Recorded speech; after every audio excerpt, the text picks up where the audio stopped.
regrouper tous les Sénégalais pour l'intérêt du Sénégal, pour le départ de Macky Sall. Parce que, moi, si on devait énumérer toutes les choses qui sont passées en 6 ans de règne, la santé, les meurtres, le pétrole, les zircons, les contrats, tu sais, maintenant, tout le monde est au courant de tout, même les signatures des contrats. Tout le monde est devenu activiste. Tout le monde se renseigne. Tout le monde lit, tout le monde voit. Bravo. Donc, 1 million marche. Voilà. Tout le monde sait ce qui se passe. Bravo. Donc, 1 million marche. Voilà. Et à la solution. La solution, c'est l'unification des Sénégalais. Il faudrait que les Sénégalais disent, Sénégalais, il y a une tox sale, dis-moi, dis-moi. Il faut que tu es concerné. Que si Macky Sall, nous faire alors, toc, du Rolante, Macky Sall, un deuxième mandat, il met Tieman, met son Sénégal. Mais de Sénégal, il va vendre le pays. Voilà. Voilà. Donc on est tous responsables. Aujourd'hui, on est autant responsables chez nous que dans le Sénégal. On est tous responsables aujourd'hui. Il faut que le Sénégalais baille Tchahan, baille Tok, Sali, Diko Ataya, Délé. Élection présidentielle, le Sénégalais, Yok Takaw, Tak Sen Dig, Ben Dem Djelisen Aïkadate. Nous, comme nous disons, nous Fokotiko, nous Lidjentiko, Dem Khola, quel que soit l'issue du vote, Macky Sall Daïdem. Effectivement. Man non la c'est-à-dire quel que soit l'issue du vote, Macky Sall doit partir. Un point, c'est tout. Il a face à lui, le problème, nous les 2 millions de Sénégalais. La jeunesse sénégalaise. Mais tu penses que les jeunes ne sont pas au courant? Ils sont tous au courant. Mais moi, j'allais les gifler ici, man. Si nous aurons sama carte d'identité, ni kon tal na consulat bi fi ba pare. Ni kon man jékki-jékki ngeen dégg ngeen ne que Tunkara est en prison. Man mënuma comprendre doomu Sénégalais. Comment se fait-il que tous les Sénégalais yoo xam ne ñu ngi yor seeni carte d'identité ci seen réew buñ ko yor mënu leen dem dugg ci biir consulat parce que en fait consulat këru réew mi la. xawma ndax nit ñi xam lañu loolu parce que loi policier France du leen ñëw fekk ci biir consulat bi boo leen duggee ci biir consulat yi chaîne buntu yëpp ne bougement du fi am sànq sama carte d'identité génnul wallahi carte d'identité yaa ngi si biir dinañ ko compter jox la est-ce que xam nga la magouille la majorité partie de la magouille qui se passe dans les consulats ñoom ci seen bopp ñoo koy organiser ci biir dañuy xool ndax yow am nga fit ndax yow parce que man déjà man bi ma laajee sama carte d'identité on m'a appelé en privé ñu jox ma ko immédiatement te pourtant man maa gën a xarañ ci réseaux sociaux yi dañ ma jox sama carte d'identité parce que xam nañ ne man suñ ma joxul sama carte d'identité je vais casser des gueules et je vais casser des portes xam nañ ma man ils me connaissent très bien donc man mënuma comprendre lu tax doomu sénégalais yi boo leen ne ñu génn ñu marche du ñu génn léegi seen carte d'identité nit ki nga xam ne mi ngi lay xañ sa droit de citoyen kooku mi ngi toog di jàmmarloo ak ñëw boo ñëwee salaamaaleykum sama carte d'identité laa ñëw jël si mi ngi ci loxoom ne wala ci poche am mu ne la nekku fi tu tourne le dos tu t'en vas mais kooku du la jox parce que xam naa ne que bu la ko joxul loolu mooy tax mais bul fàtte ne Macky Sall ñi jàpp carte d'identité ak ñi nga xam ne ñoom ñoo bëgg Macky Sall am deuxième mandat mais loolu mooy niinal seen ceebu jën mais Macky Sall dafa ubbi banque Sénégal yi ku nekk magouille bu la neex man ngaa def mais tu connais les genres de magouille qui se passe mooy tey surfacturé man damay toog yenn say man maa toogal sama bopp dégg personnalité sénégalaise bu woo businessman du ma tudd tur bi parce que intégralité businessman bi et intégrité business bugguma yàqal businessman bi liggéeyam mais mu woo waa ji jël téléphone voilà bonjour mon frère ça va mu ne ko mais yow gaawal nga defaral ma facture bi ba pare nga duufal ko pour ma mën a jël sama xaalis donc ce qui veut dire que dañuy magouiller sénégalais yi ba di ñu magouiller ci ay conneries quoi donc doomu sénégalais yi bëgg a toog jàkkaarloo affaire yu mel noonu di toog di xaar mais pourquoi loo leen di xaar vous attendez quoi da ngay xaar lan ñu ñëw mbéj sa yaay wala ñu ñëw mbéj sa maam tu attends quoi looy xaar voilà donc yeggalil frère nga jéggal ma yenn saay sama xol bi bu yéegee sax damay daal di dugg ci waxtaan. waaw noonu la non mais c'est sûr xam nga boo nekk ci benn combat. di xeexal ay nit parce que yow la ngay xeex bu fekkoon pour yow la ak sa waa kër rek. kon li doo ci sonn voilà xeexal réew lëmb mais réew mi nit ñi il faut ñu bàyyi di xoolante encore une fois ñun sénégalais dañoo tàmm toog di seetaan ba mën a kët sa jon ñu ne voilà non lu mu demee la non li déedéet quoi qu'il se passe actuellement, l'histoire retiendra que le peuple sénégalais s'est levé et a réclamé ses droits. Bravo. On est dans nos droits. Ñaxtu am nañ ci droit. Marche am nañ ci fii 40 am nañ ci droit. Am nañ ñi def am nañ ci droit. Voilà. Tout ce qu'on fait, la Constitution nous le permet. Voilà. Non seulement la Constitution du Sénégal, mais même à l'international, tout ce qu'on fait est légal. Donc, amul benn Sénégalais boo xam ne fa nga toog war nga am ñaari xel wala nga ragal jóg laaj say droit foqati ko. Parce que ñun kese en tant que leader wala ñun kese nekk ñi nga xam ne ñuy ñax Sénégalais ñun kese mënuñ def liggéey bi. Il faudrait que les Sénégalais eux-mêmes qui écoutent, qui regardent Ousmane Tounkara, qui regardent, il faudrait que les Sénégalais eux-mêmes se lèvent. C'est important. Parce que, encore une fois, Sénégalais, bon, Macky Sall a un deuxième mandat, tu es responsable. Moi, je trouve qu'on est tous responsables de Macky Sall de trépatrier. Mais passeport, ça doit nous retirer. Ah, ben oui, mais passeport noir. Mais je veux te dire, cette année, tous les jeunes, la majeure partie des jeunes, ils en battent. waroon ñëw à l'étranger am na ci ñoo xam ne parce que ay doomu diw lañu wala parce que ay nangamanam ñoom sax dañ leen bloqué. C'est-à-dire que il a la main mise wala ils ont la main mise sur tout ce qui est pas dans leur intérêt. Tout ce qui n'est pas dans leur intérêt. Les Sénégalais am ci droit ils ont la main mise dessus. Mais dëkk bu demee ba ak yeleefu nit ci boppam ñu tënk ko c'est que am na lu xew mais nag bu Sénégalais toog rek. di daw dépense kese rek mu ñor leen mais dëkk boobu xoolal ci noot la ñuy dëkk te sénégalais ak dictature mënut a ànd dëkku yërmande la dëkku teraanga la ñun amul président buy ñëw dans le monde entier war ñu mën a noot ñu koy nangu c'est pas normal kon tey bu Macky Sall ñëwee def fi 6 ans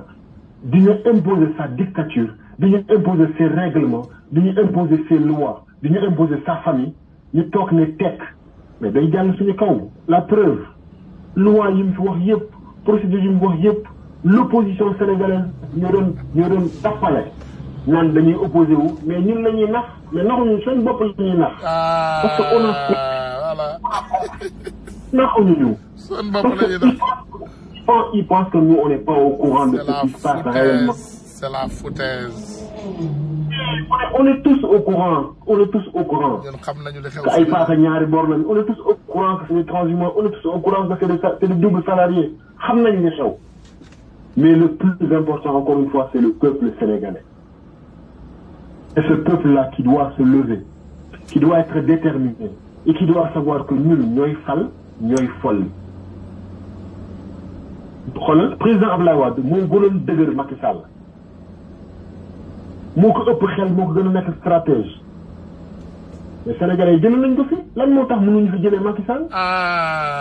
wax naa leen ko ay sadit xam nga grand doguma la ndeysaan li ngay wax nii li tax mu am importance xam nga dafa am loo xam ne ci société dafa important.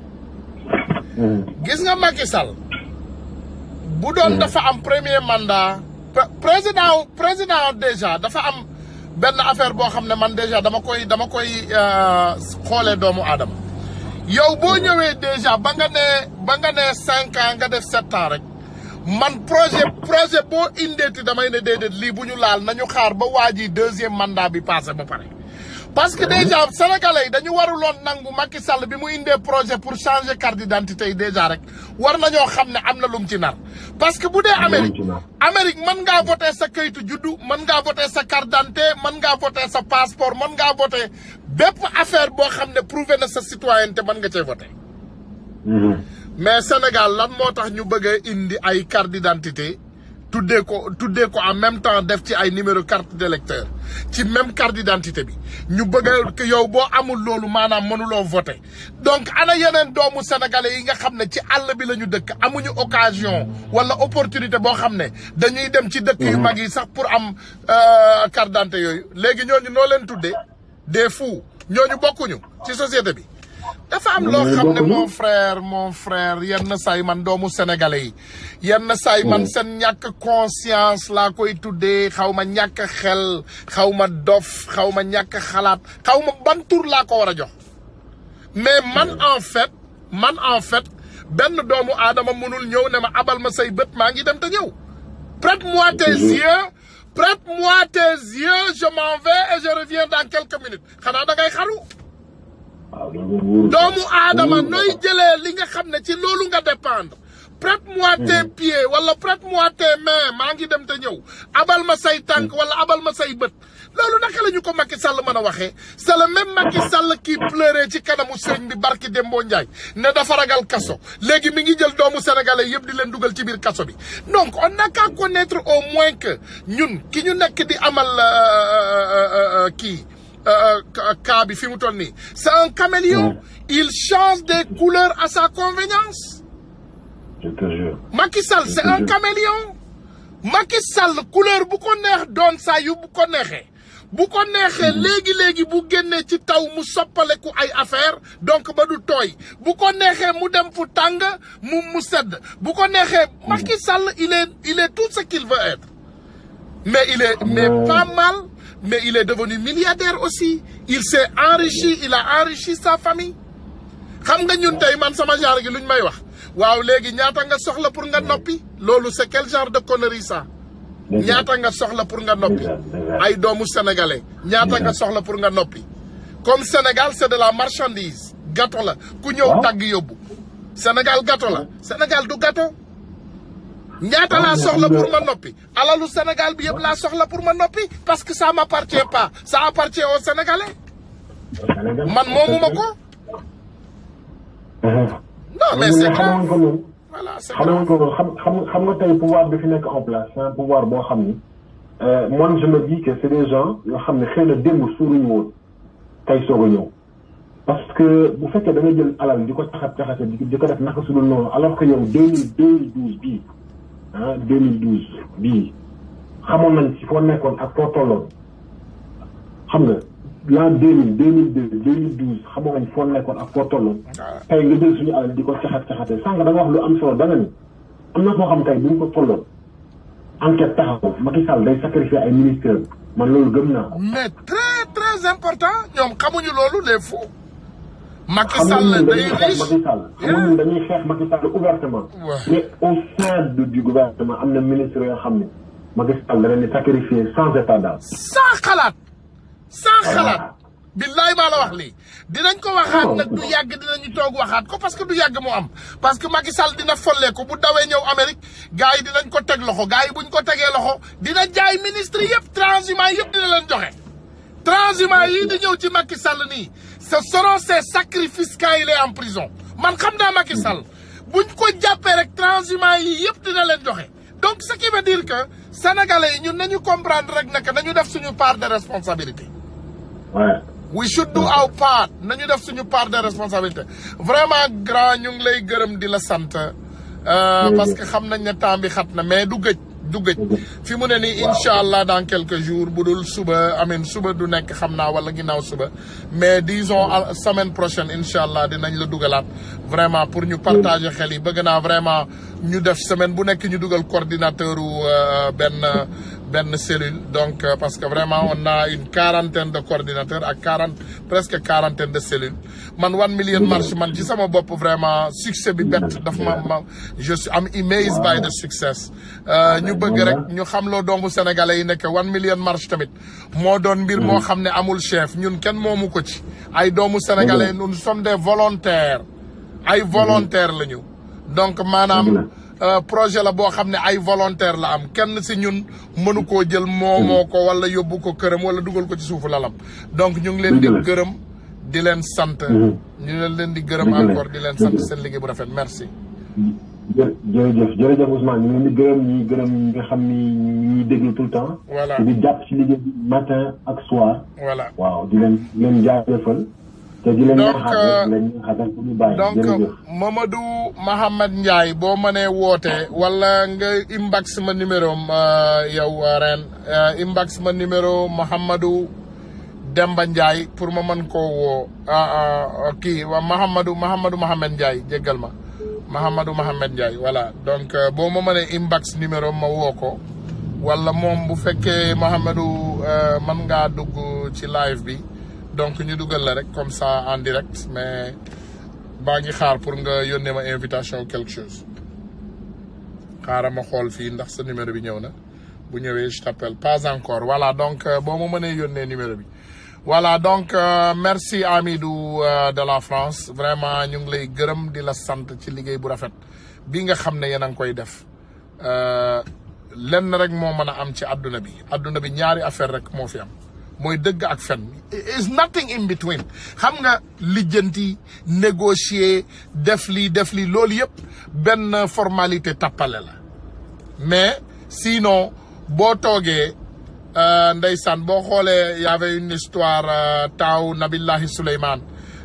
boo leen xoolee ñaari jigéen yu doon xeex ci affaire doom benn jigéen bu ëmb doomam 9 mois jur ko keneen ki ñëw sàcc ko léegi ñu ñëw ñoom ñaar ñuy xëccoo doom bi di xëccoo Nabillahi Souleymane ñëw gàddu jaasi bi mu ñëwee mu ne voilà léegi xaar leen ma dagg doom bi en 2 parties ku nekk nga yóbbaale benn partie la voleuse mu ne way d'accord daggal ku nekk yóbbu genn wàllam ke yaayu doom bi di jooy di xataraayu mu ne non bul dagg bàyyi ko kon moom mu yóbbu doom bi donc Nabillahi Souleymane dafa jël doom ji delloo ko yaayam mu xam ne que kooku mooy nitu dëgg donc il y a 2 choses dans la vie mes amis il y a la vérité et il y a les mensonges bu fekkee yaakaar ngeen ne que votre ami Ousmane Tounkara qui est aux États-Unis c'est un fou na ngeen toog xool Macky Sall mu jaarale Sénégal ci yoon bàyyi beneen nit boo xam ne du Macky Sall organiser suñu ay élection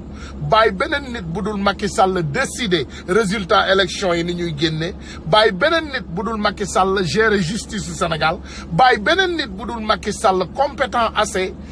compétent boo xam ne dafa def finance dafa def économie gérer xaalisu Sénégal bu boobaa ngeen ne ma mon frère Ousmane c'est un fou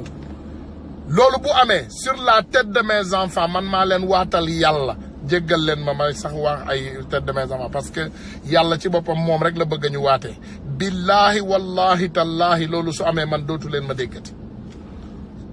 billahi wallahi tallahi boo leen déggee ne Macky Sall jox na sénégalais yi seeni carte d'identité organiser na ay élection yu normal wallahi al azim wallahi doo leen ma dégg mais loolu nañu naxante na ngeen dégg gaayu Macky Sall yi di ñëw ci réseaux sociaux yi naan yariwu leen defu leen nii yara dekk wala yaru amul ci lii ñun li ñuy laaj c'est simple nañu jox rek souveraineté Sénégal bu mu dem sax na toog mais na créer ay élection yu free and fair mooy jox doomu sénégalais yëpp seen carte d'identité bàyyi prisonnier sénégalais yi muy jàpp di leen noot doomu sénégalais voilà notre frère Mohamed Fadal Dieng aussi dafa waroon participer donc jéggal leen ma Mohamed Fadal c'est le coordinateur international de 1 million donc maa ngi koy dugal ci ligne bi moom dafa war a participer mu am lu important lu mu bëgg a waxtaan ak gaañ voilà mon frère Fadel bismillah yaa ngi ci ligne bi asalaamaaleykum. maaleykum salaam maaleykum salaam. salaamaaleykum wa rahmatullahi taala wa barakaatu. waaleykum salaam waaw ñu ngi lay fay bismillah. maa ngi nuyu audience bi ñuy seetaan bi. waaw ñu ngi lay fay. ñuy seetaan ñëpp maa ngi leen di nuyu. waaw ñu ngi lay fay bismillah. xaw naa gëj a dugg waaye nekk ci liggéey bi rek. waaw moo am solo looloo ëpp solo li nga nekk moo ëpp solo. xam nga américain yi dañ ne you gotta make sure our actions must be louder than our voices. Exactly. mooy jëf ji daal mooy gën a ëpp solo ko wax ji. Voilà, actions speak louder than words. Yes. Yes. waaw. 1 million marche Sénégal. mooy lii libéré dëkk bi. rek moom rek a ko mën a libéré d'ailleurs. rek. benn ndax solution Ousmane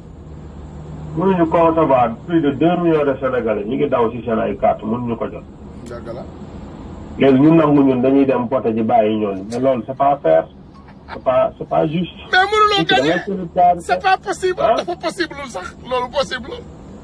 voilà léegi yow nga bàyyi sa moromu Sénégalais sa dëkkandoo wala sa frère wala étudiant boo bokkal néeg depuis 2 ans mi ngi daaw ci benn carte d'identité ñu téye ko parce que Macky Sall xam na ne ni kooku du ko votel mu téye carte yi léegi yow nga génn xëy jour vote bi nga dem sangu ba sol ndékki sa ndékki ba ko fa dem vote ji moom du vote loolu c'est une violation du code électoral duñ ko nangu on l'acceptera pas dañuy mën a joxe carte yëpp sénégalais yëpp ibbi fichier bi leeral lépp ñu mën dem ci élection yi leer suñ ko mënul dañ taxaw résister wax ne Macky Sall duñu imposer façon bi ñuy falee président du Sénégal loolu constitution bi moo ko définir te dafa wax ni li ci njëkk mooy sénégalais yi toll ci âge voté yëpp te inscrire dañ leen jox seen carte ñu voté choisir librement comme moom ni ñu ko choisir woon moo am premier tour 25%, deuxième tour sénégalais yi mbaa bu voté ko moo am 65%. loolu duñ ko nangu on l'acceptera pas ñoo bañ. léegi nag duñ ko fi topp di ko wax ñëpp xam nañ li xew gis ngeen barki démb bi muy dem université. boo xam ne étudiants yi neewuñu fa sax ni mu ko barricade ça veut dire qu'il ne dort plus Macky Sall ne dort plus nelawatul xelam dalatul xel bi dem na mais moo ko teg boppam parce que dañ ko jox doole bépp fal ko na ko ñëwal amal ne ordre loi ak ordre ci dëkk bi ñëwal nga assainir système bi defaraat ko ñëwal nga fixer port bi defar dëkk bi da nga fexe date bi nga wàcceeku mais yooyu yëpp dafa ñëw yàq dëkk bi carrément dafa yàq diaspora bi ñu ngi leen di pare déporté ñoom ñëpp ñu ngi leen di pare déporté parce que signé na ay loi yoo xam ni ay intérim la jiite bu pare ci élection yi ñaan na leen njëkk ne may leen ma dama nekk ci situation na soo leen andee ci dëkk bi fu mu toll ni damay am problème may leen ma bu ñu jàllee ci élection yi si je pense rek ayca ngeen commencé def li ngeen def ma kii parce que mere na diaspora parce que ku xool li xew démb Argentine ak Brésil mere nañu mere boo xam ne bés bu ñu sàgganee ba mu toogaat ci kaw bopp réew mi diaspora sénégalais de l'extérieur yi sax laay wax dana doy waar ndax diaspora moom mooy ñi nga xam ni ñi ngi dudd fii juddoo fii ñu andi woon fi seen maam yi mais sénégalais de l'extérieur su boobaa dana doy waar ci ñoom léegi nag li bëri di kii wala fi de wërë ba nee na kën fu mu toll nii dañu jug taxaw baare palaadu ndax rëpp na wax naa ko ba sonn ne Macky Sall rëpp na li ci des mooy ba wax ko mu jaaxaan te loolu 1 million marche incha allah moo koy def léegi nag travailleurs yi ñu ngi dugg si Sénégal mais ñoom ñu ngi def semblant mel ni bàyyiwuñ ñu xel mais Ousmane gars yi ñuy bàyyi xel sax dafa doy waar. non damay jot ay woote ñuy bàyyi xel fu mu toll nii mais dañ ne ñii buñ leen tudd dañ ne buñ leen tudd buñ leen saas ndax boo leen tuddee rek sénégalais yi yëg ne lii mi ngi fi sénégalais yi lu mel nii la ñuy wër. mooy loo xam ne projet de société la. voilà révolution mouvement citoyen la. ubbil lañ koy yëpp état mais ci moom ci boppam bu bëggee surrender. livré wu na livré wu ñëw. ndax moom dañ ko ne dañ leen la isolé dañ koy isolé ba mu des moom comme ñu ne ko livre toi su bañee ñu bàyyi ko foofu bu yàggee dana ñëw livré wu nangu li bu sénégalais yi bëgg mooy seen dëkk changé ñu am eau potable am ndox seen tali yi baax ñu tabax école yi baax hôpital yi baax suuf yi ñu jël aéroport di ko caxatee moomuñu ko sénégalais yee ko moom dañ war a def ay hôpital def fa affaire yoo xam ni ay laboratoire yu moderne bu ko defee chercheurs yi dem di fa xalaat di def ay recherche dañu war a tabax ay tali yu baax dañu war a fexe suñu suuf yi ñu jox ko sénégalais yi ñu bay ko di jaay suñu géej gi ñu delloo ko sénégalais yi li ñu war a def dafa bëri justice bi ñu andi delloo si magistrat yi nga xam ne dañuy àtte dëgg ndax dëkk bu amul justice mënut a am jàmm Ousmane États-Unis nga nekk xam nga fii li fi nekk justice bu amul justice dëkk bu amul justice. ah bu amuloon justice man ñeme naa wax. bu amuloon justice man ñeme naa bu amuloon justice ñeme naa dawal ci tali yi di def lu ma neex nii ni kon malonku justice dafa neex xam nga justice ku ko bañ rek dafa fekk nga toor ku bañ justice dafa fekk nga nekk ci toor mais boo nekkee ci yoon doo bañ justice ku nekk ci sa droit ngay def li la war Mohamed doo bañ justice boo gisee Macky Sall tëj Assane Diouf tey par exemple dajewul ak ay juge nanguwul ñu juger ko c'est parce que dafa xam ne buñ ko juger ba ko dafa nekkul ci dëgg mais bu nekkul ci dëgg bu bàyyi doomu jàmbur jàpp gi moo warul sax ba jugement di fa am problème bi kañ napping la ci napping boo xam ni waa ji xamal lañ ko ne boo ko fi bàyyee dana dajale mbooloo bi ñëw génnee si la ci palais bi. effectivement loolu rek la kidnapping rek la loolu moom. mais tax lu ko dal loolu moom kidnapping la rek voilà léegi nag li ëpp solo mooy la lutte continue moo tax à chaque fois damay wax ni ba su ko déggee kenn ne bu ñu amoon fukki Ousmane Tounkara dama lay mere quoi. am nañu ay 1000 Ousmane Tounkara ma ne am nañu 1 million de Ousmane Tounkara déjà. voilà waaw mais su ma déggee sax nit mu koy wax dama naan la nag. andi def nga ñëw ne Ousmane mu daal nga ne ko man dinaa tax a raw la yow def loo xam ni moo ëpp man loolu laay xaar mais c'est yéen de ay jàmbaar ngeen yéen de bu ñu amoon fukki yu mel nii yéen taxaw na la déedéet loolu du ab wax ak jàmbaar def noonu Ousmane mi ngi xeex ba yegg si fii da ngay ñëw jàppale ko ndax moom aussi ku ko jàppale rek la bëgg bu ñëpp ñëwee jàpp rek day baax. mais en tout cas toog fële di seetaan affaire yi sotti après nga ñëw naan xamoon naa ko wala kii kooku soxlawuñ ko dañu soxla ñuy mooyee la mayoo. voilà loolu lañ soxla. voilà même risque yi Ousmane di jël même risque yi Barthélémy Dias di jël. voilà même risque yi nga xam ni ñiy xeex ñëpp dañ koy jël yaa ngi dégg. loolu la ñuy xaar ci yow. mais balaa ngay taxaw ne yaa ngi dégg bu ñu amoon fukki Ousmane Tounkara wala fukki Barthélémy Dias wala fukki Assane Diouf wala fukki diw yooyu dañ koy bay da ngay xool sénégalais li neex ci sénégalais damay toog yenn saay vues yi yegg 300 400 doomu aadama yi ñoom ñu ngi compter vues yi lay xool ñoom la ñuy compter man loolu laay comprendre ci sénégalais léegi bu la 10 000 personnes seetaanee te yow 10 000 personnes yooyu lay seetaan wala 100 000 defuloo benn impact ci ñoom est-ce que gënul rek yow ñaari nit déglu la yoo xam ne da ngay def impact ci ñoom man damay ne doomu sénégalais toujours nañu bàyyi xel ci li nga xam ne moom moo ñu tax a jóg ñun li ñu tax a jóg du kaay gis ma kaay xool ma kaay ma siiw loolu am na ay défilé de mode am na ay place pour loolu ñun li ñu yëkkati mooy notre pays va mal le Sénégal va mal ñu bëgg doomu sénégalais yi xam ne que kii ñu jiitu du doxal yoon léegi laa ko doon wax juste avant ngay dugg si ma ne bu fekkee da ngeen yaakaar ne Ousmane Tounkara nitu seytaane la léegi wax leen ma ndax Macky Sall dina mën a joxe carte d'identité sénégalais yi ba pare moom du organiser élection yi nit ku indépendant mooy organiser élection yi ba pare élection yi doomu sénégalais bépp boo xam ne war ngaa mën a voter toll nga ci âge vote am nga droit am nga autorité am nga kii preuve citoyenneté nga voter mais loolu Macky Sall du ko permettre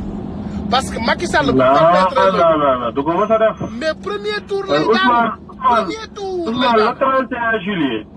balaa may ñëw ci loolu. li ma wax ci affaire vues yi taxuñoo jug message buy yee di ibbi di dimbale libérer le peuple sénégalais ak le peuple africain ñun moo ñu tax a jug dañu objectif te kenn mun ñu perturber ci suñu yoon bii ñu jël. dafa am sagesse boo xam ne maam Cheikh Ibrahima Fall dana wax naan nit ñi xàmmeetuñu waaju baax mais waaju waaj rek lu ñu xam mooy c'est-à-dire ñoom duñu xool bu leen mooy li may faral di wax bu nit di joxañ bu Ousmane Tounkara di joxañ bu leen xool loxo bi xool leen mais dama ci waxtaan ak seen benn jigéen mu ne ma duñ sax xool loxo bi sa jëmm ji la ñuy xool rek mooy nit ñi dañu am ab xawoon traumatisme bi leen dal la wala xaw ma nu mu demee mais daal ñun dañ continuer li ñuy def te duñu bàyyi ndax tamit dafa am koo xam ni dafa mës a làqu bi mu làqoo mbooloo bu bëri jël ko yóbbu ko denc ko bañ ko dencee ba pare dellu si am ci ñoom koo xam ne dafa demoon ci denc bi ñëw ci maam Cheikh Ibra Fall di ko wax ne ko Fall diw de di ko topp ci mbooloo denc ko di wax daal mel ni genre saawaay nga àjjana daal dooloo insigné maam Cheikh Ibra Fall di ko déglu bu mu yàgg daal na ko doom mu ne waaw mu ne ko bëri toppee mën a séyee ko gën xam nga Ousmane bu jigéen di jugee ci këram di dem di séy ji ci kër jëkkëram toppee dañ koy topp mooy ñu koy gunge waaw xam nga ñooñu bu ñu ñëwee ci kër gi dañ koy andi tàccu def seen yooyu ñuy def ba mu wàcc ci kër gi après ñooñu li ñuy def dañuy dem seen yoon ba ko fa mu sëy sëy rek moo tax mu ne ko bëri toppee mën a séyee ko gën voilà kon nag voilà mooy ay vues amul solo am nga am solo mooy ñu dajale Sénégalais yi ba Sénégalais yi yeewu ci 1 million. ñu jàpp Sénégalais yi ne dinañ génn doon 5 millions. ñu def pression ci le président Macky Sall mu dellu gannaaw ci yi mu doon def yëpp par force parce que rapport de force bi sëñ Mansour Sy Djamil waxoon taxaw na. mooy sëñ Mansour Sy Djamil dafa ne kii rapport de force rek rapport de force rek du ay dóorante jaay ci sànnante xeer fayante de déedéet. c'est plus que ça. taxaw na ma defal lii ma ne du ma ko def demal liggéey ngeen ma ne du ma liggéey. dugal sa biir kër ma ne la am naa droit toog sama buntu kër. rek teg sama siège. rek toog génne sama siège sama signe. ne Macky Sall must go 1 million marche Macky Sall doit partir jeex na loolu mooy rapport de force jam na xeex. ñun dinañ génn te lacrymogène du tàkk Ousmane. benn lacrymogène du tàkk. ñoom comprendre ñu loolu wala bu tàkkee tamit boppam la koy sànni. ndax wax dëgg yàlla boo jël lacrymogène di ko sànni boppam la koy sànni voilà. am nga man kon saaro yi mu andi aussi boppam la koy dal mais man loolu laa wax doomu sénégalais yi nee naa leen gis ngeen char le combat yu bari yi ak par exemple maanaam voiture armée yi Macky Sall indi nii Sénégal teg ko fa waaw benn problème moo ko ciy dal ñu ne ma lan ma ne leen mais problème bi ko ciy dal Macky Sall dina ñëw gis ne que lii amul kum ko dóor parce que nous doomu aadama yi ñu àndal ñun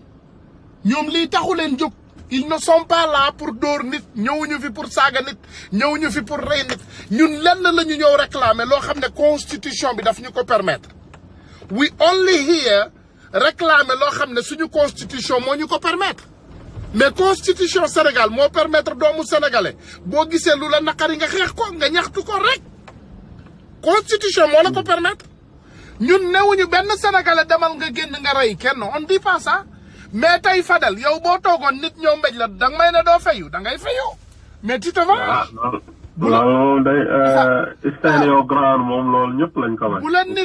nit mbéjee nga mbéj bu la nit xaañee nga xaañ bu la nit génnelee fetal nga génneel ko fetal nee naa leen Macky Sall oto yii mu jënd bu moytuwul oto yii la ñuy taal fekk ko ci biir palais bi parce que problème buy am dina dawal oto yi ba policier ndeysaan yi nga xam ne ñoom la jox oto yi ñoom ci seen bopp seen xol mënatu koo supporter ñu def demi tour jubal palais ba wallahi billahi tallahi am na ci xanaa xamoo pharaon armée pharaon xam nga doomu aadama yi du ñu wax réalité bi nga xam ne moo xew ci xeexu pharaon bi xam nga ñoom li ñuy wax rek mooy lan pharaon waaw yàlla dafa indi nabillahi Moussa juddu wala nabillahi Moussa ñëw moo ko fa jële dëgg la raay mais nabillahi Moussa armée bi mu àndaloon aussi mais armée pharaon la ay nitu pharaon ci boppam jabaru pharaon ci boppam jabaru pharaon Asia jabaru pharaon mais xanaa xamoo jigéen yi yàlla gën a ràññee te ñu am place spéciale ci àjjana Asia ci la bokk xam nga lan moo tax loolu parce que moom moo dooleel nabillahi Moussa li mu doon waaj yëpp li mu doon pare yëpp moom moo ko doon dooleel donc ce qui veut dire que ñun ki ñuy dooleel pour ñu dóor Macky Sall mi ngi ànd ak peuple Macky Sall bi ki nga xam ne moo ñuy dooleel ñun man ay nitu Macky Sall ñun Fadel la ñuy waxal chaque jour xam nga luñ may wax ñu ne ma Ousmane li ngeen di wax mooy dëgg mais bu leen fàtte ne ñun yéen la ñu àndal mais mënuñu koo wax ci kaw parce que ñun il faut ñun tamit ñu lekk il faut ñu dundal suñu ay famille donc xam nga yooyu doomu aadama yooyu am na message buñ la bëgg a lancer mais dafa jotagul nee nañu lu jot yomb dafa jotagul bu jotee dina yomb lu jot yomb Ousmane Macky Sall ci boppam il a les renseignements généraux il va partir dina dem de wax nañ ko lu leer midi yàlla dina dem de yàlla wax nañ ko leer ma xam na ko léegi nag la ma leen waxoon ci moom rek mooy c'est un félin la nag ni ngeen koy gisee noonu buy gis bunt rek da ciy jaar daal di départ moo tax bu nañ tëj bunt yi tëj fenêtre yi buñ ko may penn parce que day yooru ba nga xam ni di la nax ba nga ne di la mën a tëf départ balaa ngaa xam jàll na léegi nag loolu mooy lan mooy naxante gii mu leen di nax pour yóbbu leen ci élection yi parce que dama ko wax Ousmane ne élection yi bépp politicien bu jëm ci élection candidat nangu na dem ci élection te fekk 2 millions de Sénégalais yi jotuñu seen carte yow mën nañ la considérer comme Macky Sall parce que yow mii yaa ngi nax Sénégalais yi parce que nit ki boo jugee da ngay défendre le peuple war nga veiller na peuple bi am nañ jumtukaay yëpp balaa ñuy dem ci vote mënuñu nangu ñoom Massamba am carte dem voté Ousmane moom du am Ousmane na toog jooyam sama yoon nekkul ci moom loolu ab leader du ko def waru ko nangu léegi nag maa tax lancé naa leen un appel wax leen ñii jël seen responsabilité te bañ a engagé le peuple ndax ñoom ñooy chef de parti ñoom ñoo nar a dem ci élection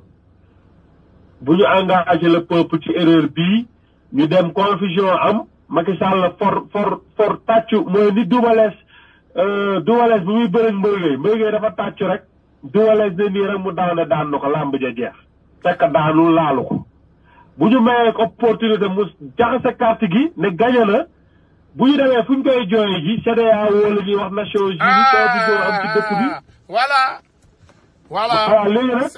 ñu ne ñu yéen xanaa xamoo woon leen loolu waa Ousmane Tounkara yéen xanaa xamoo leen woon waa ji joxewul carte yi nga xamoon naa ko kay mooy lu tax nga dem ci élection yi lu tax nga dem ci loolu wax su boobaa moom loolu laa leen wax bi ngay jooy nii tax ñu ne 1 million marche ne ñëpp ñu jotul seen carte yëpp dañ préparé 1 million marche ñu def pression bu génnee carte yi ñu yoroon na seen numéro téléphone bu boobaa Marème Faye Daouda kii Faye Mansour Faye Amadou Sall ñoom famille bi yëpp nañ leen jël ñu ñëw toog palais 24 heures di woo numéro nit ñi ñu ñëw jël si seen carte ci biir palais boobu par force parce que ñoom ñoo fi créé situation Abdoulaye Daouda Diallo ak Aly Ngouille Ndiaye ak seen jabar seen mbindaan seen frère yi dañ leen woo ñoo lekk xaalis bi ñoo fi andi situation bi benn fonctionnaire de l'état du fi jël téléphone di woo kenn ñoom ñoo koy def incha allah c'est eux qui vont faire ce boulot parce que ñoo fi créé situation boobu foofu laa amoon fu may daanelee Ousmane on continue le combat ñun moom duñu tegg suñu tànk mukk parce que loo xam ne la du ñoo ko tànneel suñu bopp ndax ñun ñëpp ay oto lañu Ousmane dañuy dawal nag fi nga toog noonu di live neexul sa soxna neexul kenn mais suñu borom moo doon noot bind la tàgguwul kenn ne période bi am na saay kàccoor bu tudd Macky Sall dindu rek mbaaxaan mi fenaloon Serigne Touba dañuy waaj a màggal dans 18 jours ak maam Abdoulaye mi fenaloon Serigne Touba bi ñu yóbbu ko ci géej gi bi ñuy màgg ak ku mel ni Doudou Mambay Macky Sall boobu dana fi ñëw ji fen leen ne leen dina def 7 ans 5 ans ndax fekk da leen di benn yaa ngi dëgg léegi de ce fait dinaa andi ko tudd Ousmane Tounkara mu toog ànd ak ay nit ñu koy xeex na ko ñëpp jàppee noonu mooy fi nga toog noonu dañ leen noot Sénégal yi jug yëpp di xeex voilà léegi nag nañu gën a téye te xam ni Maaxaan Sall laa koy wooyee Maaxaan Sall moom bu yeboon a xam ne ni dana xam ne ñun la ko sékkal nii baax naa rek dana xam ne Sénégal yi la ko sékkal nii baax naa moom mooy choisir nag baax na jërë ngeen jëf di sant ñëpp di baalu àq lu ci jubul ci ñun la di baalu àq ñëpp di baalu àq tamit di wax ni dañu jug rek ngir ñëpp am jàmm na Ousmane ñun ñëpp ay sénégalais lañ ñun ñëpp a yam ba ci sénégalais bi nga xam ne mi ngi fu mu mën a nekk ci àdduna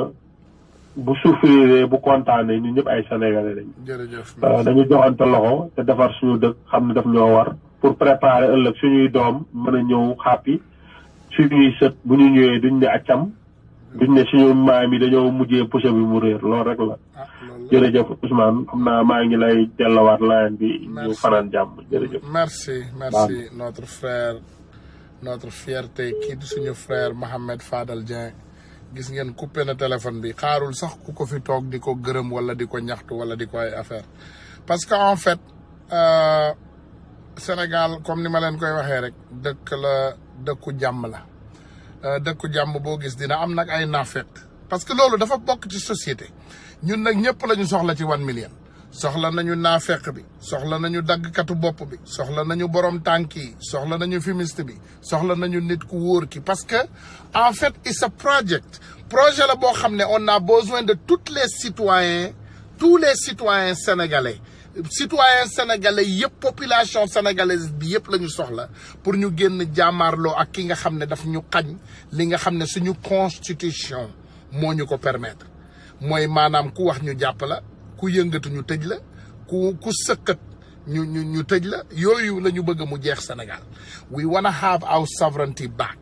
bëgguñu Sénégal doon Sénégal boo xam ne 18 personnes ñoo koy séddoo tey Sénégal boo xoolee ndeysaan xoolal commissaire de police bu bees bi mu fal yan xam ngeen ki may wax le nouveau Fula xaw ma turam sax mu ne moom réseaux sociaux yi moo ko tax a jóg pour mu jóg noot doomu sénégalais yépp comme ça duñu mën a am accès ci réseaux sociaux yi seetaan ngeen li xew Sénégal are you guys listening to what's going on in our country fan ngeen mu see dégg ci histoire Amérique dans les pays les plus civilisés du monde ñuy saaga Donald Trump chaque jour di jël ay photo taatu neenam di ko teg ci ay koñ di ko sax tabaxal ay Donald Trump pour te dire yenn say dañ koy sax defar ay statue ñu teg ko en face këram mais musul wax constitution américaine permettre ko mu jéem a wax wala jéem a noot benn doomu aadama ci benn côté nag kanta nag peut-être moom ci biir xelam parce que vraiment nguur ci boppam moo neex nguur am na ñoo xam ne buñ ko xamee ils ne savent pas comment se comporter mais jëlal exemple ci sa bopp rek nga xëyoon benn suba rek ñu ne la chef ndeysaan boo xamul boo judduwul ci chef xam nga tey mi ngi mel ni man ma ñëw indi benn xalaat moomuma ko ma leeral ko 1 million doomu aadama bi yëpp bëgg maa def patron 1 million I'm not the boss there is no boss ku bëgg a boss da ngay dem créer sa société boss du ki nga xam ne dañ koy fal boss ki nga xam ne la moom mooy créer environnement sain boo xam ne moom day am ay liggéeykatam ak alalu boppam ak doole boppam ak ay xalaatu boppam mais mënuloo tey nga ñëw ñu jël réew dénk la ko yow nga bëgg a jël réew moomu def ko sa alalu bàyyi te yow xam nga ne dund nga ba dee amuloo 500 francs CFA yoo xam ne man ngeen ko compter sa kër bàyyi te ñun on ne l'a pas jugé parce que yàlla mooy maye ñun jugé wuñ la we not here to judge you mais Macky Sall juddu ci baadoolo ba dem say parents fekkewuñu yow fa nga amee 5 francs pour dimbali sa yaay yow yaay jooju xam nga naka nga ko mënoon rendre fier mooy yow tey sa yaay jooju gaañu nga am alal nga dem xool baadoolo Sénégal yëpp nga delloo leen njukkal nga ne man ci lii laa juddoo ci lii laa yoroo mënuma seetaanaat beneen baadoolo ci dëkk bi nga dimbali ñooñu nga créer ay environnement sain waxuma la nga jël xaalis bi di leen ko séddoo parce que c'est pas ton argent c'est l'argent du contribuable mais nga créer ay environnement sain yoo xam ne doomu aadama yooyu di dund yow la nga doon dund ba nga nekkee gone yow fàttaleku nga ko assez pour nga jël ñooñu nga def leen ci ay conditions yu baax waaye déet yaag sa mbokkat mi Aliou Sall ak sa beneen sœur bi nga jël teg France te xoolal de sa baay tuddee na la yow Macky xam nañ ko àdduna bi yëpp xam nañ ko tuddee la député dëkk ba jël sa frère mu tuddee ko rakku député dëkk ba jël sa sœur mu tuddee ko jabaru député dëkk ba loolu yëpp ndeysaan pour jëbbale boppam ci benn doomu aadama loolu lan moo koy def ñàkk moo koy def yow nga jël même doomu sénégalais yooyu nga bëgg leen xoqotal bëgg a xoqotal doomu sénégalais yooyu bëgg leen indi ci ay situation yoo xam ne yow loolu nga doon dund voilà Lamine Thiam nee na maa ngi si biir attends ma xool la fii parce que maa ngi xool encore ci WhatsApp bi Lamp Thiam maa ngi si biir kii du Lamp Thiam la ma waxoon ne écoute excuse-moi jéggal leen ma tuuti rek baal leen ma parce que dama waroon dugal suñu yeneen coordinateurs yi pour te dire on a plus de 40 coordinateurs de 40 différentes sections xawma sax ñëpp au nom du créateur je ne connais pas tout le monde pour te dire que 1 million man yenuwuma ko def ko sama alal te awma ci plan awma ci comme maanaam tey 1 million demoon pour déloger Macky Sall ma ñëw taxaw ne waaw man def leen ma buur de opportunité présenté wu nga ñëw taxaw yëkkati say loxo déedéet loolu weakness la en fait c'est une faiblesse mi ngi mel ni nga ñëw fekkoon xale bu jigéen bu yow bu góor wala jigéen mu mel ni yow nga nekkoon jigéen bu am doole tey jigéen bu puissante bu am xaalis nga fekk xale bu góor bu sonn ci koñ nga jël ko nga fay ko pour foye ko maanaam loolu lay niro xam nga lu ma la bëgg a mooy yow nga gis doomu aadama yi wóolu la am luñ la wóoloo jël ko teg ko sa loxo nga ne déedéet man maa ko moom loolu lay niro ce qui veut dire que Macky Sall tur yi ngay dajale ci àdduna yëpp mën naa nekk moom he's a bully mooy jaay doole la he's a liar mooy fenkat la he's a cheater mooy tricheur la he's a criminal mooy criminel la kii la reykatu nit la xam ngeen li may wax ndax gis ngeen léegi lii xew ci dëkk bi parce que en fait they say the buck stops with the boss mooy new ma la Macky Sall moo yor paaka di dem di rendi sénégalais yi mais sénégalais yi ñuy rendi nii sans sécurité ci biir dëkk bi loolu c'est son problème parce que comme moom moo yor police bi moom moo yor justice bi moom moo yor banque yi donc moom na la jënti lépp it's called micromanagement it's a very bad management style bu gën a bon ci àdduna bi la mooy tey nga nekkoon chef de société yow nga bëgg yow yaay wax raxasukatu ndab bi li muy def yow yaay wax tailleur yi li ñuy def yow yaa wax daggkat yi loolu mënuloo ko def it's called micromanagement section bu nekk dafa war a am manager on parle d'1 million d'employés 1 million d'employés yëpp Macky Sall warul am rapport ak ñoom ku nekk dafa war a am koo xam ne moom moo ko jiitu di def liggéeyam te ku deful liggéeyam boo amoon compagnie boo amoon par exemple société buy auditer ci ay yoon ci ay normes doo am problème yooyu mais Macky Sall mi ngi yàkkamtee sàcc luubel alalu Sénégal bi tellement que buggul teg dara sur place loo xam ne day auditer parce que bu tegee sur place la nga xam ne day auditer loolu dëgg bi muy feeñal arrangé wu ko moom parce que moom lañ ci njëkk jàpp. xam nga man tey ñëw naa ci Facebook bi taxaw naa ne ñëpp maa ngi nii donc yéen ñëpp ay auditeur ngeen ku ma xamal lu bon suba mën naa génn fii ñëw ne ma waa yow xam nañ la sàcc nga alalu diw ndeysaan yenn saa yi ma jékki-jékki rek ku ñëw ci Facebook bi ne ma amel nga diw $8,500 rek amel nga diw $2,000 wala amel nga sàcc nga oto wala def nga lii mais en fait yenn saa yi dafa am loo xam ne damay fàtte te doomu aadama yi duñ ko comprendre man entrepreneur la donc boo nekkee entrepreneur ci société capitaliste country mooy dëkku capitaliste au moins tu seras endetté d'1 million de dollars ou plus donc je ne suis pas parfait je suis endetté de presque ou plus d'1 million de dollars mais en fait samay asset tamit mooy maanaam sa am li nga xam ne yow yaa ko moomal sa bopp boo ko comparé ak li nga amel li ma am moo ëpp li nga xam ne moom laa amel mais c'est normal quoi dans la société donc man mënumaa nekk doomu aadama tamit boo xam ne ameluma kenn dara déedéet c'est pas possible mais man du ma malaaka est-ce que dama ñëw fii ma ne leen fal leen ma malaaka wala fal leen ma imam non je suis venu ici en tant que citoyen sénégalais ma ne leen dafa am loo xam ne daf ñu naqari mooy lan mooy société sénégalaise bi doxul léegi au lieu ñuy wax ci ay société sénégalaise déedéet dañ lay ne yow amel nga diw lii amel nga diw lii yéen est-ce que xam ngeen Macky Sall ñaata nit la amel Sénégal Macky Sall doit à 15 millions de Sénégalais te lim leen amel c'est plus de 1000 milliards donc loolu man lu ma mën a amee ci àdduna bi ci ay bor dama lay wax ay réalité ay réalité normale néewuma la sax li ñuy wax la plupart des temps dëgg la dañuy tenter chance yenn saa yi mën nañoo toog ne fayal ki nga amel xaalisam te duñu tudd kenn dañuy tenter rek dans leur tête waxuma leen sax dëgg la wala ay fen la mais dama leen di wax en généralisant mooy man je ne suis pas parfait je suis un Sénégalais je suis un être humain j'en suis sûr et certain que am naa ñoo xam ne tooñ naa leen sa waay laisse parler les gens mais kan mooy Mamadou Mamad Ndiaye waaw mais ban gens awuma kenn ci téléphone bi de wala dafa am ku fi nekk Mamadou Mamad